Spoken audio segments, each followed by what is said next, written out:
नमस्कार विद्यार्थियों। आज का हमारा टॉपिक है आर्थिक संसाधन का अर्थ, वर्गीकरण एवं संरक्षण।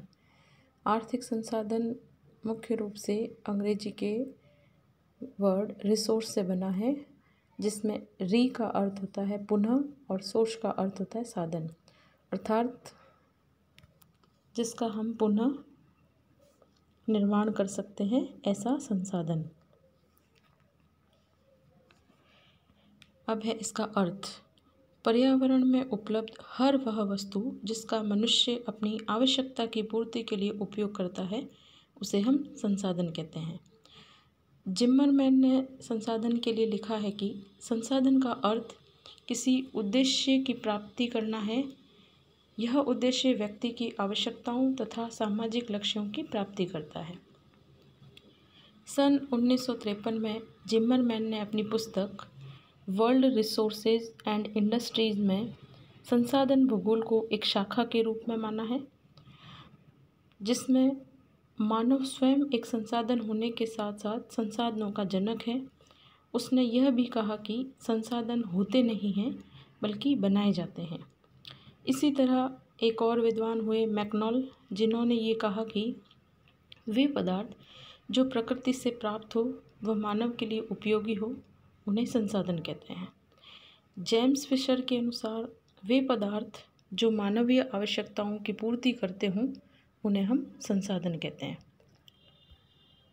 अब संसाधनों के वर्गीकरण को एक सारणी के द्वारा बताया गया है,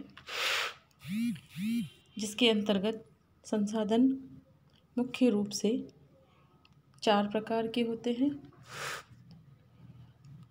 सबसे पहले है उत्पत्ति के आधार पर, फिर है उद्देश्य के आधार पर, तीसरा है उपयोग की सततता के आधार पर और चौथा है स्वामित्व के आधार पर। उत्पत्ति के आधार पर संसाधनों को पुनः 2 भागों में बांटा गया है, एक जैविक और दूसरा अजैविक। जैविक संसाधन वे संसाधन होते हैं जो जैविक घटकों से उत्पन्न होते हैं, जैसे पशु, वनस्पति, मानव, जीव जंतु आदि। इसी तरह अजैविक वे संसाधन होते हैं जो निर्जीव होते हैं, जैसे चट्टान, धातु, मिट्टी, पवन, जल आदि। दूसरा, उद्देश्य के आधार पर संसाधन को 2 भागों में बांटा गया है, ऊर्जा संसाधन और गैर ऊर्जा संसाधन। ऊर्जा संसाधन वे संसाधन होते हैं जिनसे ऊर्जा प्राप्त की जाती है, जैसे कोयला, पेट्रोल, पवन ऊर्जा, सौर ऊर्जा आदि। इसी का दूसरा प्रकार है गैर ऊर्जा संसाधन।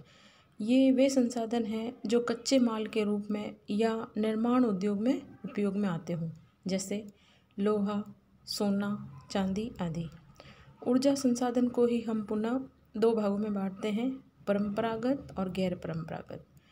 परंपरागत में वे संसाधन आते हैं जिनका प्राचीन काल से ही प्रयोग किया गया हो, जैसे कोयला और पेट्रोल।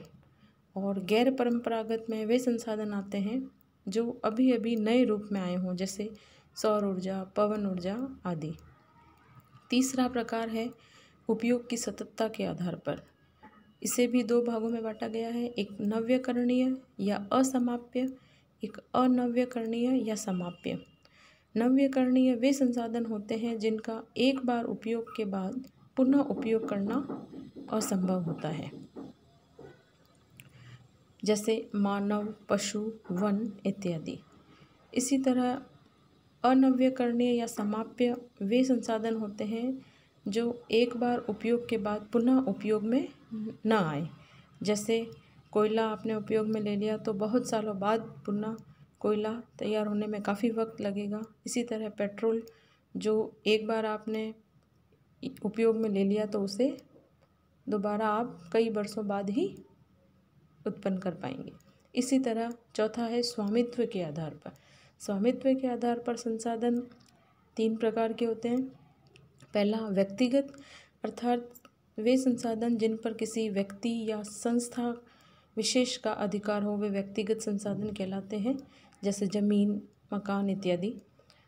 दूसरा है राष्ट्रीय, वे संसाधन जिन पर किसी राष्ट्र का अधिकार हो उसे राष्ट्रीय संसाधन कहते हैं, जैसे जनसंख्या, खनिज इत्यादि।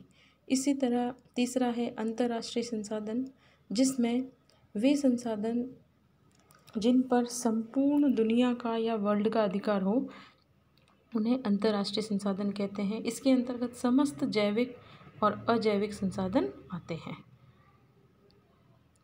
इसके बाद हम पढ़ेंगे संसाधनों के संरक्षण के बारे में। संसाधन मनुष्य की आवश्यकताओं की पूर्ति करता है, परंतु मनुष्य संसाधनों का अंधाधुंध प्रयोग करता है और इसी प्रयोग से कई सामाजिक व आर्थिक समस्याएं पैदा हो रही हैं। अतः मानव को संसाधन का नियोजित व विवेकपूर्ण प्रयोग करके संसाधनों का संरक्षण करना चाहिए, क्योंकि संसाधनों के दोहन से ग्लोबल वार्मिंग, परितंत्र पर खतरा, ओजोन में सुराख आदि कई समस्याएं हो रही। अतः संसाधनों का सतर्कता से प्रयोग कर नवीनीकरण के लिए समय देना चाहिए। अब विभिन्न संसाधनों के संरक्षण के क्या क्या उपाय हैं, आइए देखते हैं।